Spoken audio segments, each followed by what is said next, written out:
Welcome to Telangana వెలుగు. నేను మీ రాజు. తీన్మార్ మల్లన్న అదే చింతపండు నవీన్ కి గతంలో షోకాజ్ నోటీసులు ఇచ్చారు కాంగ్రెస్ పార్టీ నుంచి. అలాగే కాంగ్రెస్ పార్టీ పైన అంటే నేతలకు కావచ్చు, కాంగ్రెస్ పార్టీలో ఉన్నటువంటి కీలక మంత్రుల పైన కూడా తీన్మార్ మల్లన్న కొన్ని వివాదాస్పద వ్యాఖ్యలు చేయడం అనేది జరిగింది. సో నోటీసులు ఇచ్చినప్పటికీ దాన్ని అస్సలు లెక్క చేయలేదు, దానికి వివరణ కూడా ఇవ్వలేదు. సో మొత్తానికి కాంగ్రెస్ పార్టీ నుంచి తీన్మార్ మల్లన్నని సస్పెండ్ చేయడం అనేది జరిగింది. మరి సస్పెన్షన్ ఎన్ని రోజులు ఉంటుందనేది ఇంకా క్లారిటీ మాత్రం రాలేదు. సో తీన్మార్ మల్లన్నని కాంగ్రెస్ పార్టీ ఎమ్మెల్సీ టికెట్ ఇచ్చి అలాగే ఎమ్మెల్సీ అభ్యర్థిగా పోటీ చేయించి దాదాపుగా 10-12 వేల మెజార్టీ తోటి గెలవడం అనేది జరిగింది. సో వరంగల్, ఖమ్మం, నల్గొండ ఈ 3 జిల్లాలకు కలిపి గ్రాడ్యుయేట్ ఎన్నికల్లో మల్లన్న కాంగ్రెస్ పార్టీ పైన గెలవడం అనేది జరిగింది. మరి అక్కడ కోమటిరెడ్డి వెంకటరెడ్డి మంత్రులుగా ఉన్నారు, ఉత్తమ్ కుమార్ రెడ్డి మంత్రులుగా ఉన్నారు. ఇంకా ఖమ్మం విషయానికి వస్తే పొంగులేటి శ్రీనివాస్ రెడ్డి కావచ్చు, అలాగే తుమ్మల నాగేశ్వరరావు కావచ్చు, బట్టి విక్రమార్క కావచ్చు, వీళ్ళు 5 మంది కీలకంగా మంత్రులుగా ఉన్నారు. ఇంకా వరంగల్ కి వస్తే కొండ సురేఖ కావచ్చు, మంత్రి సీతక్క కూడా మంత్రులుగా ఉన్నారు. సో దాదాపుగా 7 మంది మంత్రులు దాదాపుగా 30 నుంచి 40 మంది ఎమ్మెల్యేలు తీన్మార్ మల్లన్నకి సపోర్ట్ చేయడం వల్లనే గెలిచిందని చెప్పేసి ఇటు కాంగ్రెస్ పార్టీ నేతల లైన్.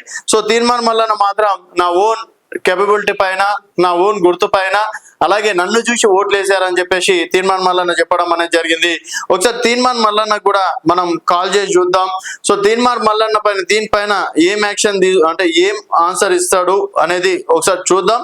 సో మరి ఆయన ఫోన్ కాల్లో మనకి రెస్పాన్స్ ఇస్తాడా లేదా అనేది చూడాల్సిన విషయం. ఇక మల్లన్న సస్పెండ్ చేయడానికి గల కారణాలు కూడా కొన్ని ఉన్నాయి. ఏంటంటే ఒకటి, బీసీ కులగణనకు సంబంధించి కూడా కాంగ్రెస్ పార్టీ కీలకంగా బిల్లు పెట్టడం అనేది జరిగింది అసెంబ్లీలో. సో ఈ బిల్ అనేది అంతా వేస్ట్, ఇదంతా తప్పుల తడక. కేసీఆర్ చేసినటువంటి సమగ్ర సర్వేనే బాగుండే అని చెప్పేసి ఆ పత్రాలను కాల్చడం అనేది జరిగింది. ఒక అధికారంలో ఉండి, ఒక బాధ్యత గల ఎమ్మెల్సీ ఉండి ఆ విధంగా ప్రభుత్వం చేసిన దాన్ని ఏ విధంగా కాలుస్తారని ఏఐసిసి తప్పు పట్టిందని చెప్పేసి మహేష్ కుమార్ గౌడ్ గారు కూడా దానిపైన వివరణ ఇచ్చారు. సో తీన్మార్ మల్లన్న గారికి కాల్ చేసే ప్రయత్నం చేద్దాం. మరి వారు ఏం ఆన్సర్ ఇస్తారనేది చూద్దాం.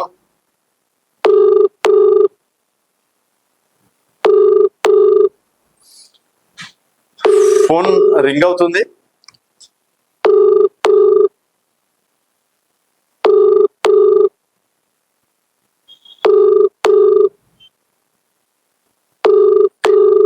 సో అలాగే కాంగ్రెస్ పార్టీలో ఉన్నటువంటి నాయకుల పైన కావచ్చు, పొంగులేటి శ్రీనివాస్ రెడ్డి పైన కూడా మధ్యలో కొన్ని వ్యాఖ్యలు చేయడం అనేది జరిగింది. అలాగే కోమటిరెడ్డి వెంకటరెడ్డి పైన కూడా వ్యాఖ్యలు చేశారు. సో మల్లన్న గారు అయితే ఫోన్ కాల్ కి రెస్పాన్స్ అవ్వట్లేదు. మరి దానిపైన కూడా ఆయన అంటే గతంలో స్పందించడం అనేది జరిగింది. సో నాకు నోటీసులు ఇచ్చినా సరే, నన్ను పార్టీ నుంచి సస్పెండ్ చేసినా సరే ఇక్కడ ఎవ్వరు బెదిరేటోడు లేడు. ఎందుకంటే మల్లన్నకంటూ వేలాది మంది ఫ్యాన్స్ ఫాలోయింగ్ ఉన్నారు, కార్యకర్తలు ఉన్నారు. మల్లన్న ఈరోజు ఒక ఉన్నతమైన స్థాయిలో ఉంచాలని చెప్పేసి చాలా మంది కార్యకర్తలు కోరుకుంటున్నారని చెప్పేసి కూడా చెప్పడం. తర్వాత రీసెంట్ గా కోమటిరెడ్డి వెంకటరెడ్డి పైన కొన్ని వ్యాఖ్యలు చేయడం అనేది కూడా జరిగింది. సో కోమటిరెడ్డి వెంకటరెడ్డి గారు రీసెంట్ గా ఎస్ఎల్బిసి దగ్గర అక్కడ వాటర్ అండ్ నీళ్లు కొన్ని వ్యాఖ్యలు చేశారు. ఒక్కొక్కసారి పొరపాటు పడడం అనేది సర్వసాధారణం. సో ఆ విధంగా వాటర్లో నీళ్లు కలిసినాయి, నీళ్ళలో వాటర్ కలిసింది అని చెప్పేసి ఏదో చెప్పడం. తర్వాత అక్కడ వెంకటరెడ్డి గారిని ఎందుకు పంపించారని చెప్పేసి అనడం. అలాగే వెంకటరెడ్డి గారు మొత్తం నేనే కాంగ్రెస్ పార్టీని భుజాన మీద ఎక్కించుకొని మోస్తున్నా అని చెప్పేసి చెప్పడం. అలాగే గతంలో నా ఓటమికి కూడా ఒక మంత్రి సో మంత్రి విదేశాల నుంచి కూడా ఫోన్ చేశారని చెప్పేసి కూడా చెప్పడం అనేది కూడా అటు పొంగులేటి శ్రీనివాస్ రెడ్డి పైన, అలాగే కోమటిరెడ్డి వెంకటరెడ్డి పైన, తర్వాత ఇతర రెడ్డి నాయకుల పైన, ఈవెన్ క్రమశిక్షణ కమిటీ చైర్మన్ చిన్నారెడ్డి పైన కూడా కొన్ని వ్యాఖ్యలు చేయడం అనేది జరిగింది. కేవలం బీసీ బిడ్డ అయినందుకు నా పైన నోటీసులు ఇచ్చారు. అదే ఒక ఓసీ వ్యక్తి ఈ విధంగా, ఓసీ మంత్రి కావచ్చు, ఎమ్మెల్యేలు కావచ్చు, ఈ విధంగా మాట్లాడితే వారి పైన షోకాజ్ నోటీసులు ఇచ్చేవారా అని చెప్పేసి కూడా ఆయన ప్రశ్నించడం అనేది కూడా జరిగింది. సో ఒక సభలో రెడ్లకు సంబంధించి కూడా కొన్ని వివాదాస్పద వ్యాఖ్యలు చేయడం, తర్వాత కాంగ్రెస్ పార్టీ రీసెంట్ గా ఎందుకు లైవ్లు జరుగుతుంటే కరెంట్ పోవడం అనేది జరిగింది. సో మనం కాంగ్రెస్ పార్టీ 24 గంటలు కరెంట్ ఇస్తున్నాం అని చెప్పేసి అంటున్నాం. రైతులను స్టూడియోలకు తీసుకొస్తే లైవ్ లోనే కరెంట్ పోవడం అనేది జరిగింది. సో గతంలో సీతక్క మాట్లాడుతుంటే కూడా కరెంట్ పోవడం అనేది జరిగింది. సో ఈ విధంగా అంటే కరెంట్ కష్టాల గురించి కావచ్చు, అలాగే రేవంత్ రెడ్డి పరిపాలన గురించి కూడా కొన్ని మాటలు మాట్లాడడం అనేది జరిగింది. సో అవన్నీ లెక్కలేకి తీసుకొని మేము సస్పెన్షన్ ఆర్డర్ ఇవ్వడం అనేది జరిగిందని చెప్పేసి మహేష్ కుమార్ గౌడ్ గారు కావచ్చు, క్రమశిక్షణ కమిటీ చైర్మన్ చిన్నారెడ్డి కావచ్చు, ఎంతటి వారైనా సరే పార్టీకి అగనిస్ట్ గా, ప్రభుత్వానికి అగనిస్ట్ గా సొంత పార్టీ నేతలు ఎవరైతే మాట్లాడతారో వారిపైన ఏ విధంగానే యాక్షన్ తీసుకుంటామని చెప్పేసి కూడా చెప్పారు. అలాగే రేవంత్ రెడ్డి గారు కూడా తీర్మాన్ మల్లన్న వ్యాఖ్యలకు ఇండైరెక్ట్ గా స్పందించడం అనేది జరిగింది. ఒక ఆయన నేనే చివరి రెడ్డి సీఎం అని చెప్పేసి పదే మాట్లాడడం అనేది జరుగుతుంది. నేను చివరి రెడ్డి సీఎం అయినా పర్లేదు, కాకపోతే బీసీలకు న్యాయం జరగాలి, రాహుల్ గాంధీ చెప్పిన ప్రకారం మేము కులగణన చేశామని ఈవెన్ తీర్మాన్ మల్లన్న వ్యాఖ్యల్ని రేవంత్ రెడ్డి కూడా పట్టించుకోవడం అనేది జరిగింది. అలాగే మల్లన్నకి డైరెక్ట్ గా ఏఐసిసిలో కొందరు నేతలతోటి కూడా సంబంధాలు ఉన్నట్టు కూడా గతంలో చెప్పినట్టు కూడా మనం చూసుకోవచ్చు.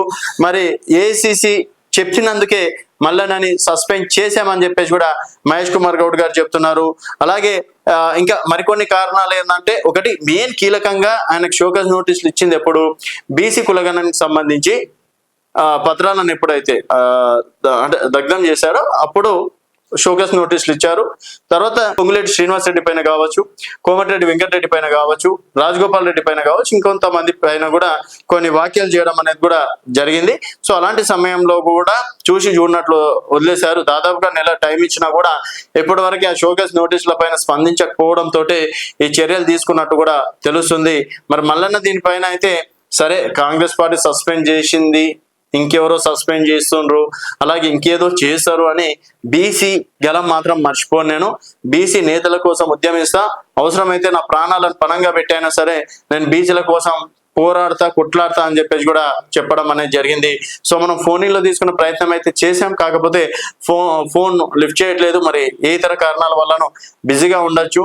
సో ఇది అంటే ఈ కారణాల వల్లనే తీర్మాన్ మల్లన్నని సస్పెండ్ చేసినట్టు కూడా తెలుస్తుంది. మరి మల్లన్న కాంగ్రెస్ పార్టీ సస్పెండ్ చేసినంత మాత్రాన్ని ఇతర పార్టీలకు వెళ్తారా? గతంలో బీజేపీ పార్టీ నుంచి ఒంటరిగా ఉన్నారు, తర్వాత కాంగ్రెస్ పార్టీలోకి రావడం అనేది జరిగింది. మరి ఇప్పుడు కాంగ్రెస్ పార్టీ సస్పెండ్ చేయడం తోటి మరి బీసీ ముఖ్యమంత్రిని కూడా చేశామని భారతీయ జనతా పార్టీ అంటుంది. లేకపోతే ఒంటరిగా బీసీలకు సంబంధించి మన సపరేట్ పార్టీ పెట్టి బీసీల కొరకు ఉద్యమిస్తాడా అనేది వేచి చూడాల్సిన విషయం. చూస్తూనే ఉండండి తెలంగాణ వెలుగు.